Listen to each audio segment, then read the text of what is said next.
Hey guys, Czar here. Hope all is well. Trust you're having a good day. We have just opened on the New York session. I stepped away for one moment, just got back in time. So here we go.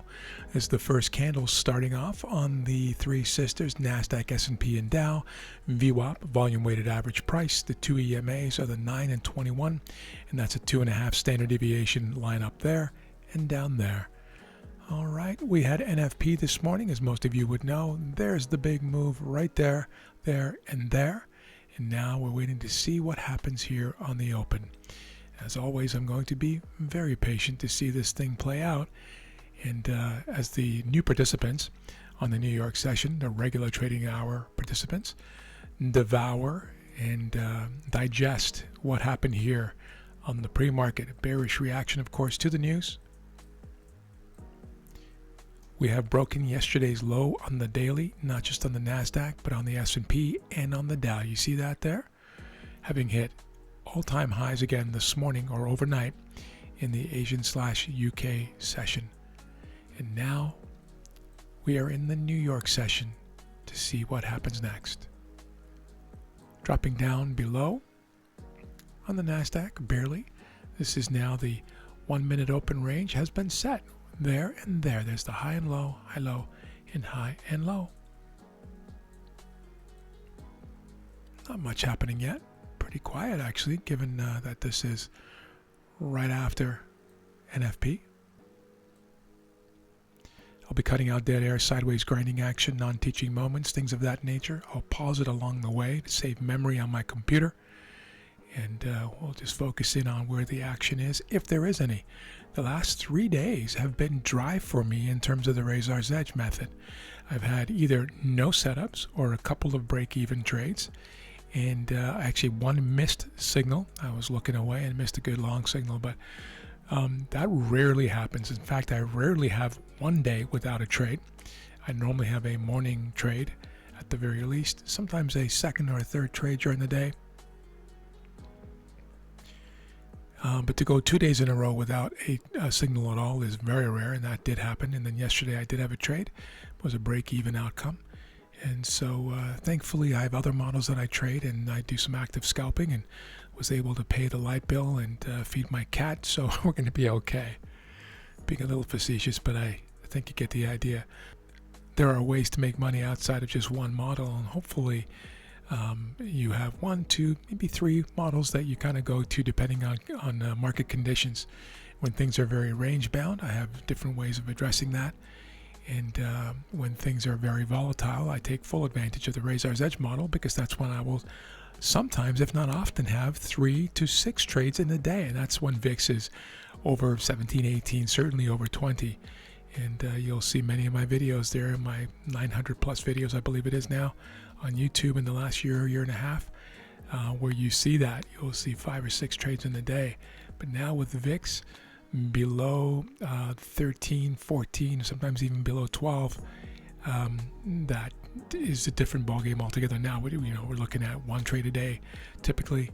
On average, maybe I would say about 1.25 on trades on average. Of course, there are no quarter trades, but you get the idea. Here we go, guys. Dropping down now below the open range on the Dow. We are just below VWAP, but really just hanging about here. This is kind of grindy right now, and so I'll be taking it very slow and just watching to see what happens. I don't need to trade. I need to make money, and that means knowing when to stay out of stuff as well. This is the 15-second chart, by the way. I was looking at that when I was watching the release. I'll put you back on the 1 minute chart now. There it is. And so you can see that we are, in fact, inside of the open range here and grinding in the middle to lower end of our lower half, I should say, probably bottom quartile of this range that you see here on the 30-minute chart. Dropping down below now. Nothing for me to do. Put you on pause, guys, and bring you back. And back in the open range. Just hanging about. Dropping down now, seeing some weakness here on the Dow. Let's go take a look at the Dow power grid to see what that is showing us here in terms of, so ranging here. We have an inside candle to an inside candle on the 30-minute chart, and that's to be expected given the wide-ranging reaction on the news there at 8:30. And we have an inside candle, and now we have an inside candle again to that one, right? So that's a contracting pattern. That's not something I'm interested in trading right here out of the gate, certainly not. S&P, same sort of thing. Going to shift this candle down for those two equal bodies, relatively equal bodies there. Inside candle to an inside candle of the wide-ranging candle. And again, that's not, crazy behavior. That's to be expected. But it doesn't mean that there's a trade opportunity here for me. That's the S&P. How about the NASDAQ? Inside candle to inside candle.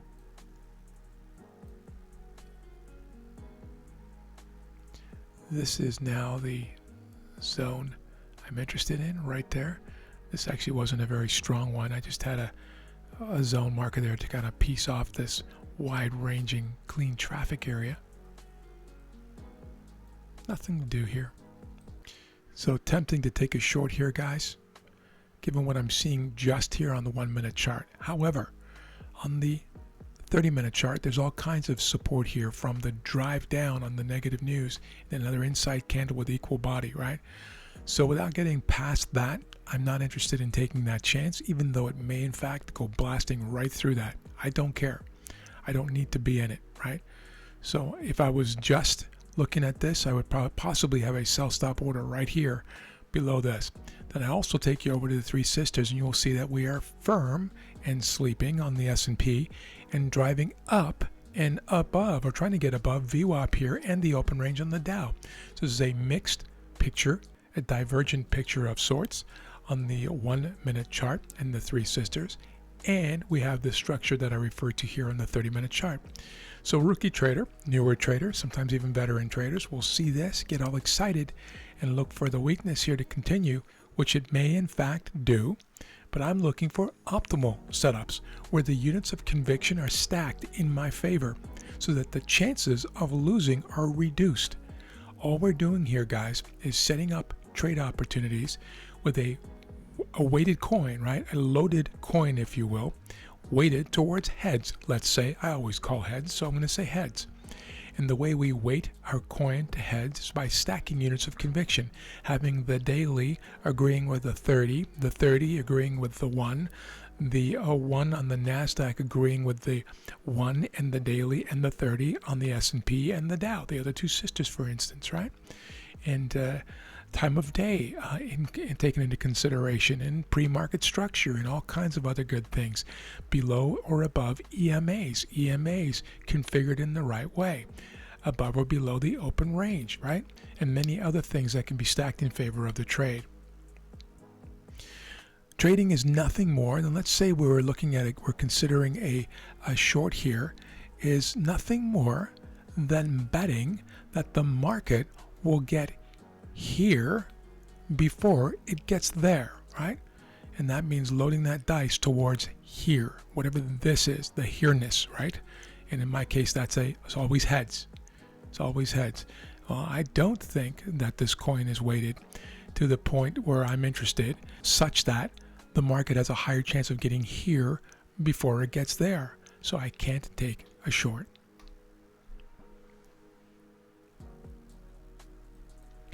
Nothing for me to do. All right, guys, kind of firming up here. A little cup with a handle on the S&P, pulling back, ready for a rally here on the Dow. Seeking a little bit of strength here. Guys, here, buy stop order right here. Buy stop order, actually just above the open range. I don't even need to be above here. Close enough. And then stop below the low of the day. Here we go. Fix this marker in a moment. Yep, you know what? Let's just play it super safe here. That's where my entry will be. Slide that over. You can see where it is. Of course, I'll only be taken in if prices prove themselves to be strengthening or firming.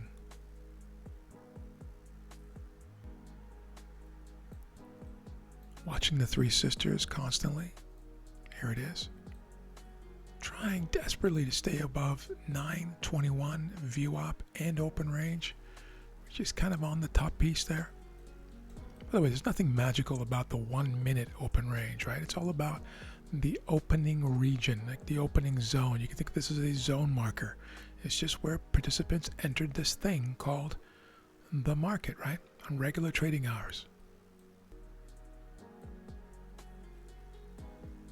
And I'm in, guys. Just got triggered in right there. Long the NASDAQ. And now the patience game. All right, guys, so why would I go long here? Well, shorts are off the table, as I mentioned to you, with the inside candle to an inside candle of that big wide-ranging candle, and then we have this very key support that was driven by news here, 2 equal bottoms. So without prices getting past those, shorts are out of the question. So only longs are possible for me, right? Only are permissible, if you will. And I can only take longs above the open range and with support of at least one other sister. Well, we got support from 2 sisters, and driving above, of course, in the NASDAQ, simultaneously cup with a handle, if you will. There's the rising into the pre-market cup handle break above, a nice little pattern here on the S&P, and then this nice firm impulse move and pulling back. We haven't yet broken above on the Dow. Don't need it. The Dow's been marching to its own drummer of late. If you watch my trade videos of late, you'll hear me talking about that a lot, and how really I'm just kind of looking at this with one eye, and I'm really focused on these 2 broad indices, S&P 500, NASDAQ 100, and using the NASDAQ as my vehicle of choice for entering on the 3 sisters play. Bullish now, bullish and bullish. And on the 30-minute chart, of course, clean traffic all the way back up to here with market open volume. By the time we get here, we can possibly and fairly easily break right through this little piece here to get to the top, and or I can dynamically move my stop to break even, which I'm likely to do very quickly here on this Friday, right? Freaky Friday, NFP day as well. We'll see. All right, guys, we're back. It's 10:42, and as you can see, we're finally driving up, and driving up fairly strongly, as a matter of fact. At this point, I am going to move my stop to break even, lock this short no loser in. Doesn't mean a sure win, but we're moving up fairly handily, having hit 75% of the target and at key resistance here. And so just playing it conservatively and locking in that sure no lose. Now we'll wait and see if we can hit that final target.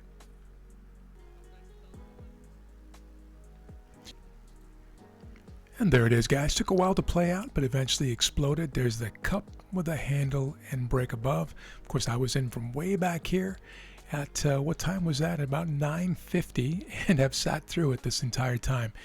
Long, guys, obviously we are in a very strong bull market, hit all-time highs overnight. Long biased, even though we sold down into the news, 2 equal bottoms. There was no short trade. Long was the only opportunity. Clean traffic to the upside right there, right? The slider candle that you see here is gladiator candle. And the rest is history. Thanks for being with me. Have an amazing weekend. It's great to see everyone here, and we will talk to you soon.